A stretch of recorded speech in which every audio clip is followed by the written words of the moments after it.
사람들은 일반적으로 싼 게 비지떡이다 그런 이야기를 해요. 인식이 그런 것 같아요. 싸면 값어치를 못하고 쓸모가 없다고 그렇게 생각합니다. 그래서 사람들은 비싸야 오래 쓸 수 있고 값어치를 한다고 그렇게 이야기를 합니다. 어떤 사람은 그렇게 이야기하더라고요. 싼 걸로 오래 입는 것보다 싼 걸로 자주 입는 것보다 비싼 거 사서 오래 입는 것이 훨씬 낫지 않냐, 그런 이야기 하시는 분들도 있더라고요. 살다 보니까 그런 것만은 아닌 것 같아요. 우리가 어떤 제품을 쓸 때 말이죠, 떨어져서 버리는 것이 아니라 실증이 나서 버리는 거란 말이에요. 그렇죠? 여러분 가지고 계신 핸드폰을 보시면 고장나서 갈아치우고 나야 아니잖아요. 평균 우리나라 사람들이 2년에 한 번씩 핸드폰을 갈아요. 바꿉니다. 바꾸는 이유가 뭔가 봤더니 기능이 더 업그레이드 되고 또 디자인이 예쁘니까 바꾸고 싶어서 바꾸는 것이죠. 절대로 못 써서 버리는 거야. 그래서 핸드폰도 여러분 반납을 하면 그것을 다른 나라에서 쓸 수 있도록 그렇게 고쳐서 만들어가지고 수출을 한다고 그러지 않습니까? 우리는 실증이 나서 안 쓰는데 어떤 사람들이 최고의 제품을 내고 하는 것이에요. 제가 입고 있는 이 와이셔츠가 2만원짜리 싸게 보이나요? 아니요. 엘르라는 제품인데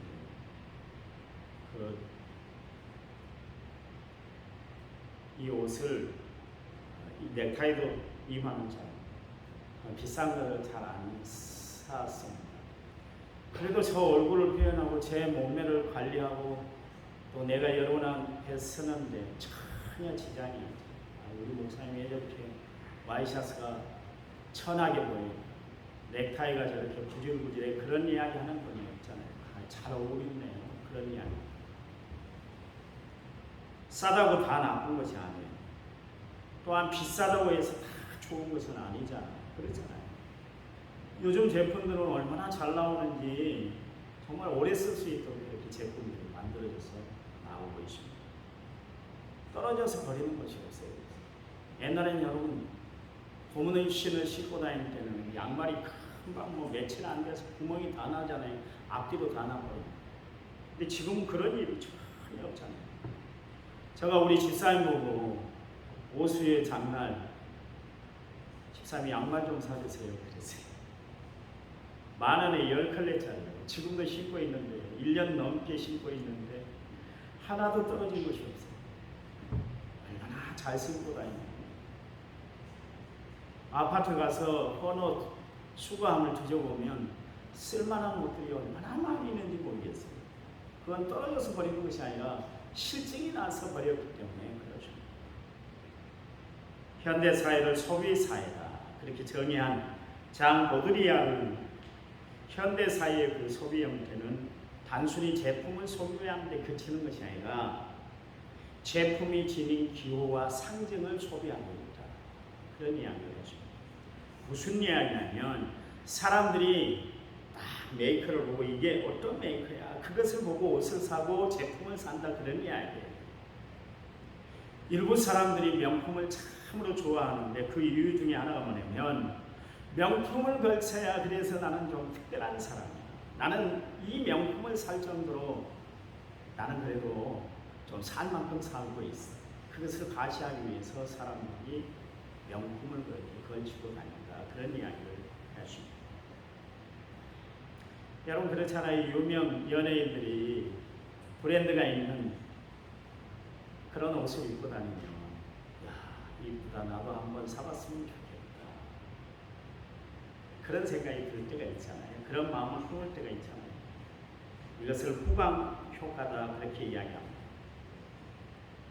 우리나라 지난해에 에르메스, 루이비통, 샤넬, 이 3대 세계의 명품 브랜드 이 세 가지만, 이 세 개 회사의 매출액을 조사를 해봤더니 한 해, 작년 한 해 2조 4천억이다. 그렇게 보고가 나왔습니다. 2조 4천억. 여러분, 우리가 1차 재난지원금 받을 때 전 국민이 30만 원씩 받았는데, 근데 전 국민들에게 다 돈을 풀었던 돈이 30만 원씩 풀었던 돈이 15조밖에 안 돼요. 15조예요. 그런데 3대 명품 브랜드에 국민들이 소비를 하고 있는데 2조가 넘는 2조 5천억 정도 되는 돈을 소비하면서 명품을 사게 되었다. 이렇게 이야기하죠.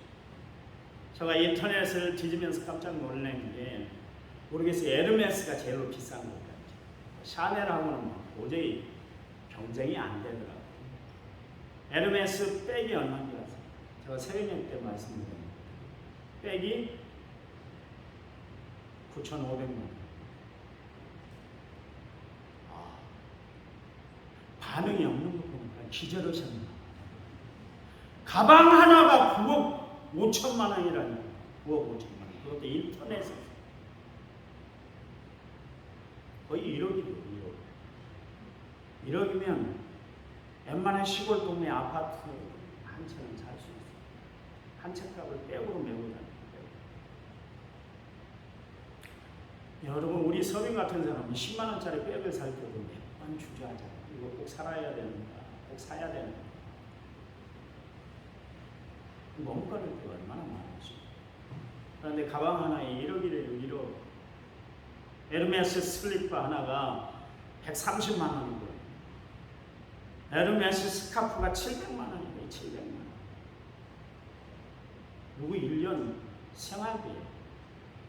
루이비통은 좀 싸서 45만 원. 그런데 그런 제품을 살려는 사람들이 세일한다 뭐 한다 그러면은 줄을 섰다 그러면 줄을 섰다고 그 제품 살려고 줄을 서고.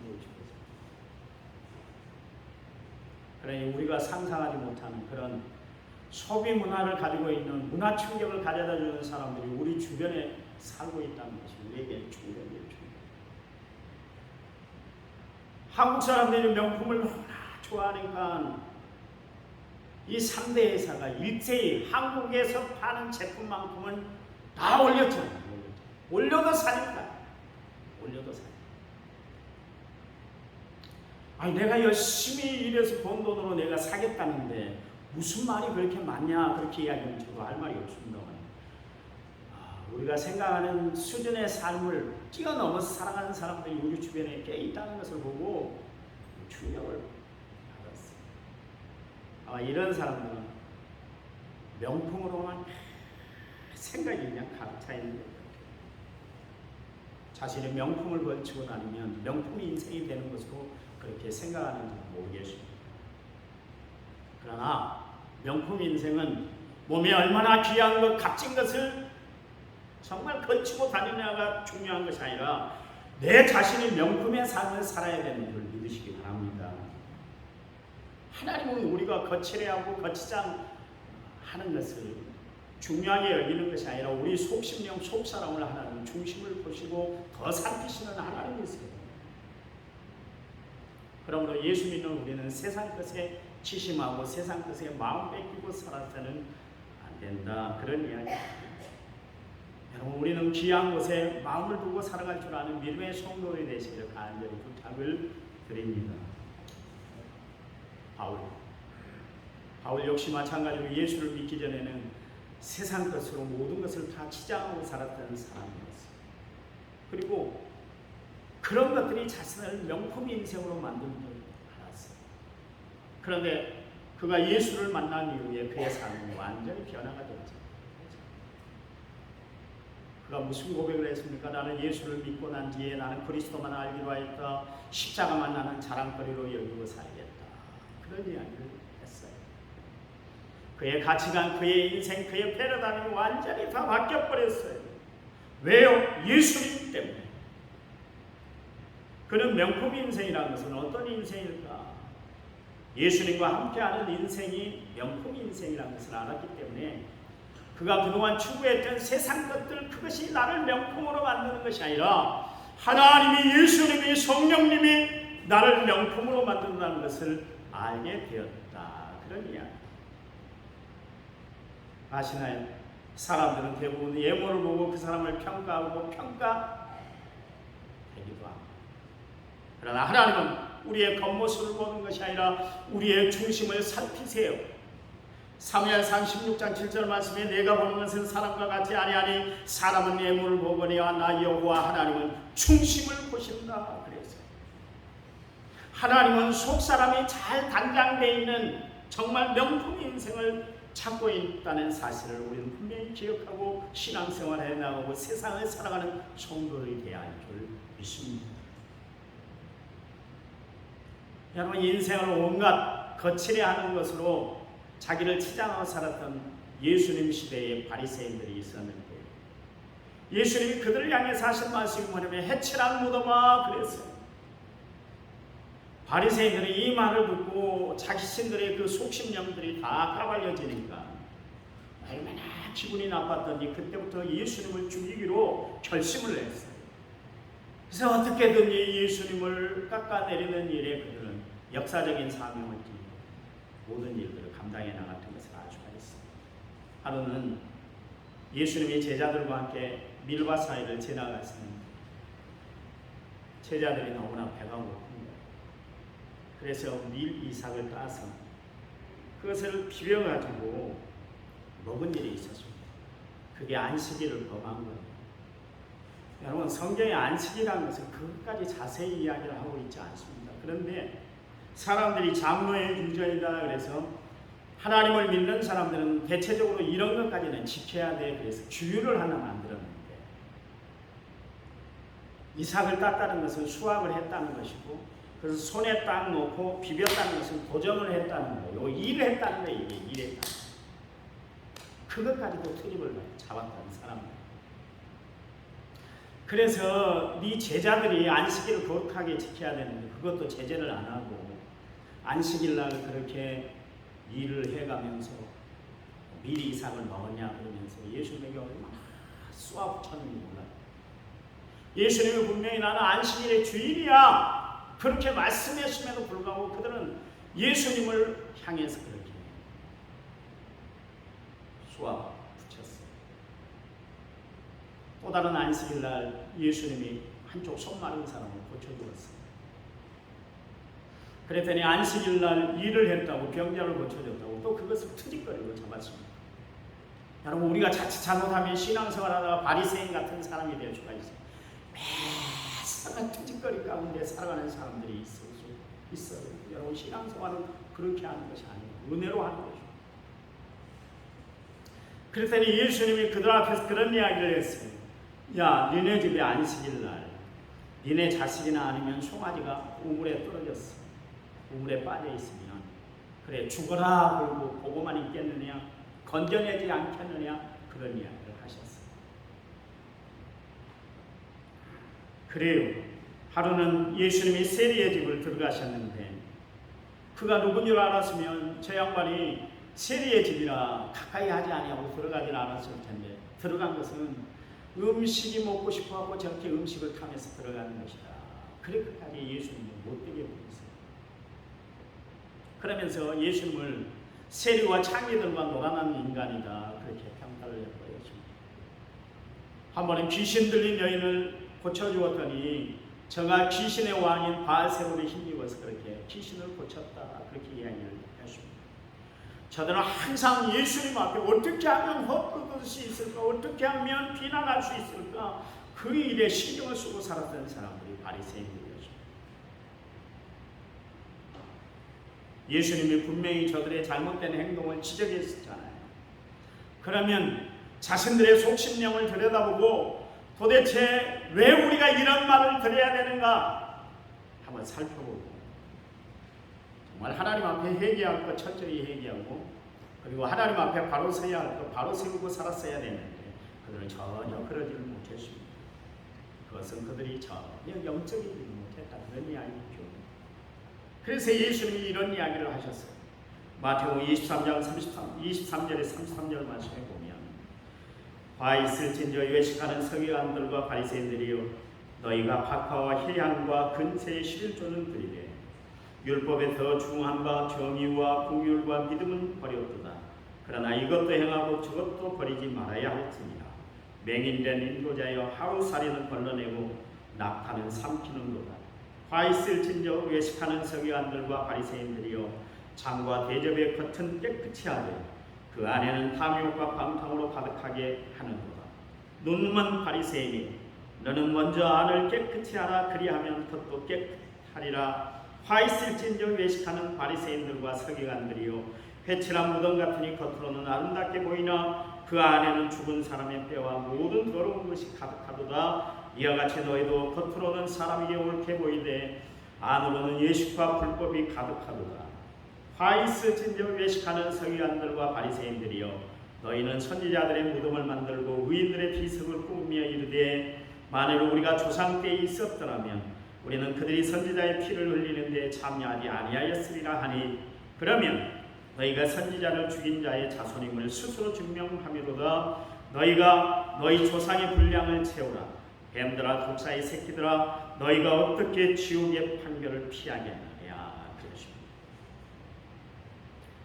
바리새인들은 자신들은 나름대로 하나님을 잘 섬기고 있다고 생각을 했었어요. 그래서 저들은 11조 우리말로 이야기해서 깻잎 가지고 11조를 잘 지켰어요. 세상에 깻잎 따는데 그 11조 지키는 게 쉽죠. 일일이 다 세야 돼요. 그것 가지고 11조를 철저히 했어요. 구제할 때도 사람들에게 보이기 위해서 푹을 쳐서 사람들을 모이게 한 다음에 그 다음에 가난한 사람들 구제했어요. 기도할 때도 어떻게 기도했어요? 시장 어귀에 서서 두 손을 들고 하나님 앞에 기도했던 사람들이 이 사람들. 저들은 눈에 보이지 않아 하나님께 인정받기보다는 사람들, 그러니까 눈에 보이는 사람들에게 칭찬받기를 하기 위해서 그런 이야기요.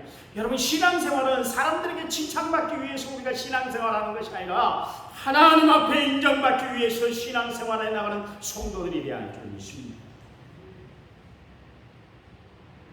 한 번은 성전에 올라가서 기도하는데 세례를 보면서 저 인간처럼 저가 죄짓지 않고 살게 하시는 하나님 앞에 감사합니다. 그렇게 기도했던 사람들.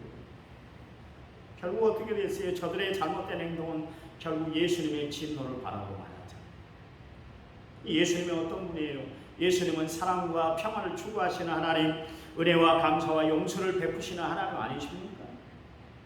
심지어 예수님이 십자가에 못 박혀 죽으실 때도 자기를 그렇게 십자가에 못 박는 그런 사람들을 향해서 하나님 저들의 죄를 저들에게 돌리지 마세요 그러면서 하나님 앞에 신신당부했던 사람이 바로 예수님이세요. 그런 예수님이 바리새인들을 향해서는 책망을 내리셨다 그런 거예요. 오늘 뭐라고 그랬냐면 이 해치장 무덤아 겉은 해를 치어서 그렇게 하얗게 보이고 깨끗하게 보이지만 너희 속은 썩은 시체 냄새가 나고 썩어 문드러졌다 그런 이야기. 여러분 생선 썩은 거 여러분 냄새 맡아보셨어요? 생선 썩은 거 그거 보면서 야 맛있겠다 입맛 다시는 사람이 없어요. 코를 찌르는 그 악취 때문에 당장 버렸거든요. 당장 버렸거든요. 예수님이 그랬어요. 너희들은 겉은 향기를 품은 것처럼 그렇게 겉은 그렇게 그럴싸하게 보이지만 너희 속은 문드러져서 코로 맡을 수 없을 정도로 비가 상하는 것들이다. 그렇게 이야기를 하십니다. 도저히 역겨워서 너희와 함께 할 수가 없다. 그랬어요. 예수님이 여기서만 끝쳤으면 얼마나 좋았겠어요. 또 한마디 하셨는데 예수님이 뭐라 그랬냐면 독사의 자식들아 사람을 죽이는 독사처럼 온통 독을 품고 살아가는 독사들이 바로 너희가 그런 이야기. 여러분 똑같은 이슬을 받아먹는데 양은 이슬을 받아먹고 우유를 만듭니다. 그러나 독사는 이슬을 받아먹고 독을 만들어내요. 칼에 손을 쥐고 있는 이 칼이 강도에게 들려지면 사람을 죽이는 살상도구가 됩니다. 그러나 의사의 손에 들리면 사람을 살리는 도구가 되는 거예요. 바리새인들은 온통 잘못된 생각으로 가득 차 있었기 때문에 하는 일이 매사가 독사의 독만 품고 살았다 그러냐. 호불하는 삶을 살다 독을 쫙 발사를 하잖아요. 그게 눈에 들어오면, 눈에 맞으면 이 스쳐 지나가도 살짝만 해도 눈이 실명이 된다. 사람을 딱 물어버리면 그 사람은 20분 안에 죽게 돼 있다고. 엄청난 것이죠. 바리새인들이 그렇다 그러는 이야기예요. 바리새인들은 사람을 살리는 일에 사용되는 사람들이 아니라 독사의 같은 그런 존재가 되어서 사람을 죽이는 일에 그렇게 자신들을 사용하고 있다. 그렇게 말씀하고 계십니다. 마태복음 23장 13절과 15절 말씀에 이런 말씀을 또 하셨어요. 화 있을진저 외식하는 서기관들과 바리새인들이요, 너희는 천국 문을 사람들 앞에서 닫고 너희도 들어가지 않고 들어가려고 하는 자도 들어가지 못하게 하는도다. 화 있을진저 외식하는 서기관들과 바리새인들이여, 너희는 교인 한 사람을 얻기 위하여 바다와 육지를 돌아다니다가 생기면 너희보다 배나 더 지옥 자식이 되게 하는도다. 그러십니다. 예수님은 나름 자신들은 명품 인생을 산다고 생각하고 있던 그 바리새인들을 향해서 뭐라고 이야기했냐면 임박한 진노를 피할 수가 없다. 너희는 천국 가기는 글렀고 너희들은 다 지옥 갈 인생이야. 그랬어요. 여러분, 유대인들의 자부심이 하나가 있는데 그건 뭐냐면 자신들이 아브라함의 자손이라는 것이죠. 아브라함 덕분에 자신들은 그냥 천국은 그냥 프리패스하는 것으로 그렇게 생각하고 있었어요. 천국은 자기들은 따는 당상이다 그렇게 생각하면서 살았던 사람들이 바로 바리새인들이었습니다. 이스라엘 백성들이었습니다. 얼마나 자부심이 컸던지 하나님은 모르는 이방 백성들을 취급하는데 뭐라면 개 취급했어요. 개다. 그랬던 사람들이 이스라엘 백성들이고 특별히 바리새인들이었습니다. 그처럼 천국에 대한 확신과 하나님 백성이 되었다는 그것 때문에 정말 자부심이 강했던 저들을 향해서 예수님이 너희는 임박한 진노를 피할 수가 없다 그렇게 말씀하셨어요. 너희는 천국 가지 못해. 당연히 너희들은 지옥 가게 돼 있어. 그런 이야기.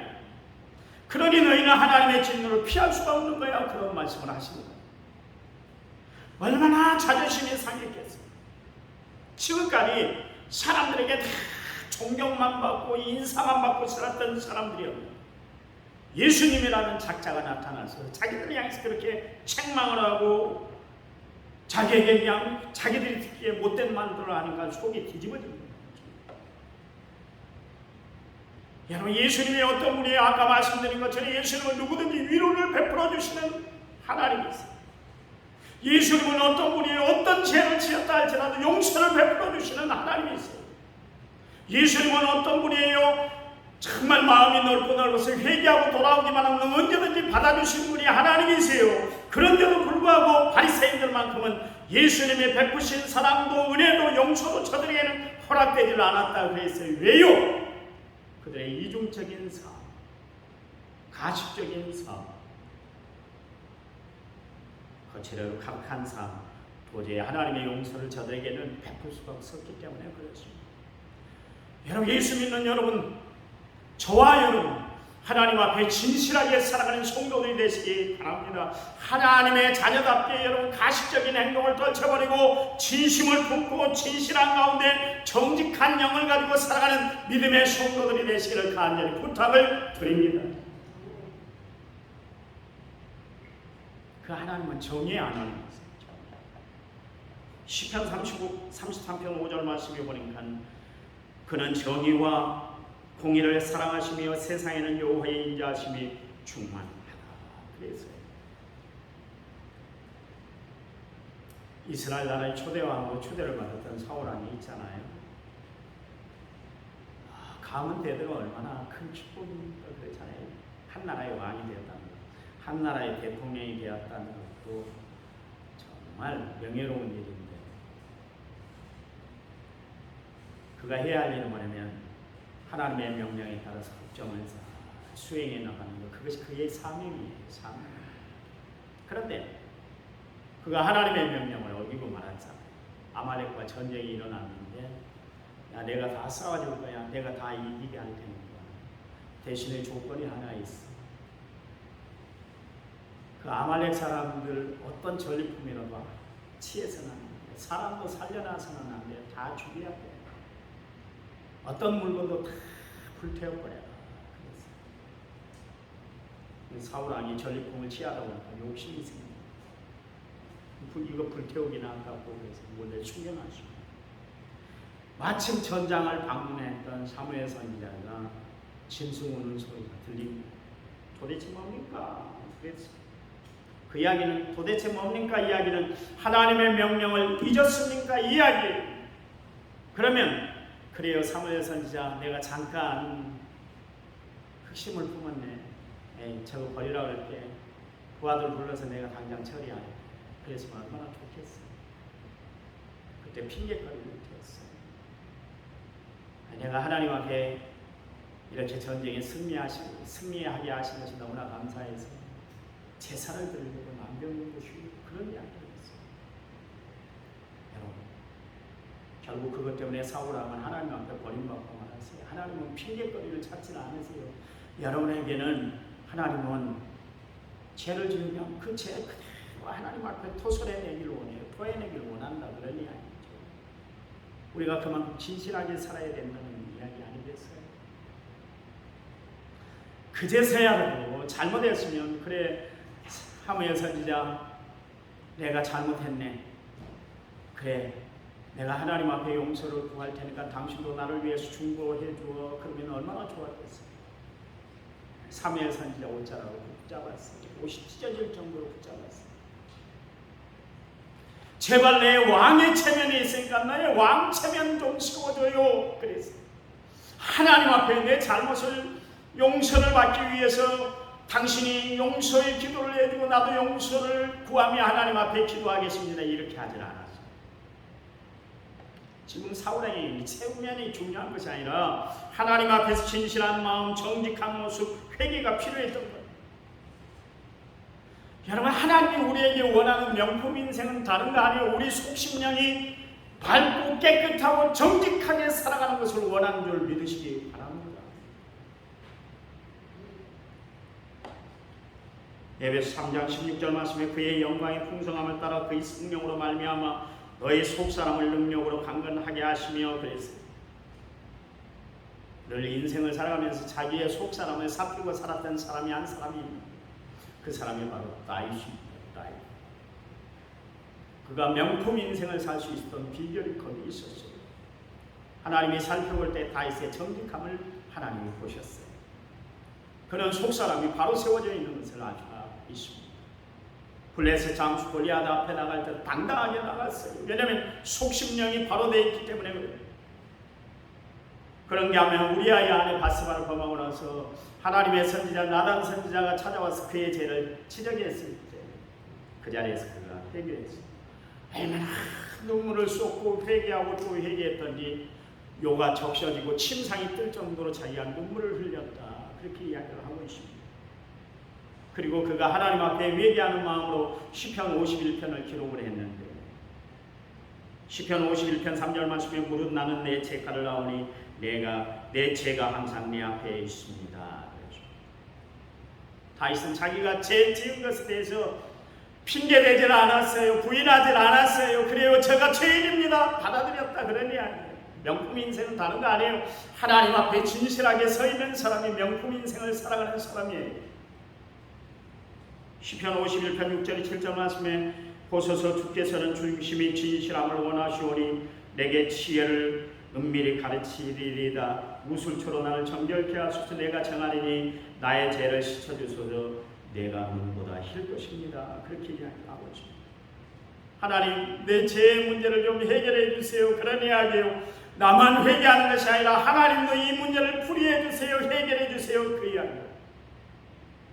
그러면서 시편 51편 10절 말씀에 하나님이여 내 안에 정한 마음을 창조하사 내 안에 정직한 영으로 새롭게 해주세요. 하나님 앞에 결심 결단했어요. 이게 바로 명품 인생이라는 거예요. 여러분, 에르메스 제품을 몸에 걸치고 다녀야 명품 인생인 것이 아니라 진실한 모습으로 서 있는 사람이 명품 인생을 살아가는 사람이다. 그 이야기예요. 바울, 구질구질한 인생을 살던 그에게 부활하신 주님이 그를 만나 주심으로 말미암아 명품 인생이 무엇인가를 분명히 그가 깨닫게 됐어요. 바울은 예수님이 자신을 명품 인생으로 만들어준 것을 알았어요. 그래서 에베소서 5장 8절 9절 말씀에 뭐라 했냐면 너희는 전에는 어둠이 되었더니 이제는 주 안에서 빛이다. 빛의 자녀들처럼 행하라. 빛의 열매는 모든 착함과 의로움과 진실함에 있다. 그랬어요. 그동안 자기 학식이 자기의 열심히 자기의 명품 인생을 만들 줄 알았는데 그것이 아니라 성령 하나님이 함께하는 삶이 명품 인생이고 하나님의 말씀 가운데 거하는 것이 명품 인생이고 성령의 열매를 가득 열매 맺고 살아가는 빛의 열매를 가득 열매 맺고 살아가는 삶이 명품 인생이라는 것을 그때 알게 되었다. 그런 이야기예요. 여러분, 예수 믿는 우리가 명품 인생을 살아가고 있는 줄 믿으시기 바랍니다. 7 귀신 들렸던 막달라 마리아, 사마리아 우물가의 여인, 그리고 여리고 성의 삭개오, 거짓 나사로, 그들은 예수님을 만남으로 말미암아 명품 인생으로 삶이 바꿔지게 됐어요. 여러분, 우리는 그냥 예수 믿는 거 아니에요. 여러분은 정말 명품 인생들인 줄 믿으시기 바랍니다. 여호와 우리 하나님과 같은 자 누구리요? 높은 위에 앉으셨으나 시로는 아치사 천지를 살피시고 가난한 자를 진토에서 일으키시며 궁핍한 자를 거름더미 무더기에서 드셔서 방백들 곧 백성의 방백들과 함께 세우시며 그랬어요. 하나님이 죄악의 거름덩어리에 푹 빠져있던 우리를 건져내시기 위해서 스스로 주님이 그 거름 구덩이로 내려오셔서 우리를 씻겨주시고 일으켜 세워주셨어요. 왜요? 우리를 사랑하사 우리를 명품 인생으로 살아가도록 하기 위해서 하나님이 그렇게 하셨어요. 여러분, 우리가 그리스도 안에 있음으로 하나님과 함께함으로 우리가 성령과 동행함으로 우리의 인생이 명품 인생으로 바뀌게 된 줄 믿으시기 바랍니다. 믿으시기 바랍니다. 하나님 감사합니다. 우리의 인생을 하나님이 다 인도해 주셔서 지금까지 저희들이 살아온 줄 믿습니다. 하나님의 은혜가 감사하고 하나님의 보살핌이 감사해서 날마다 감동하며 살아가는 저희들의 삶이 되도록 축복해 주시옵소서. 주님 기도합니다. 우리의 남은 인생 하나님이 원하시는 명품 인생을 살아 하나님을 영화롭게 해드리는 저희들이 되도록 축복해 주시옵소서. 이 험난한 세상 가운데서 저희들의 삶을 하나님 붙잡아 주실 줄 믿습니다. 이제는 길이요 진리요 생명 되신 우리 주 예수 그리스도의 은혜와 하나님 아버지의 지극하신 사랑, 성령님 위로교통은혜 충만한 역사를 오늘 말씀을 받은 그래서 명품 인생을 살기를 원하는 모든 성도들을 위해 이제부터 영원토록 함께 하시길 간절히 축원하옵나이다. 아멘.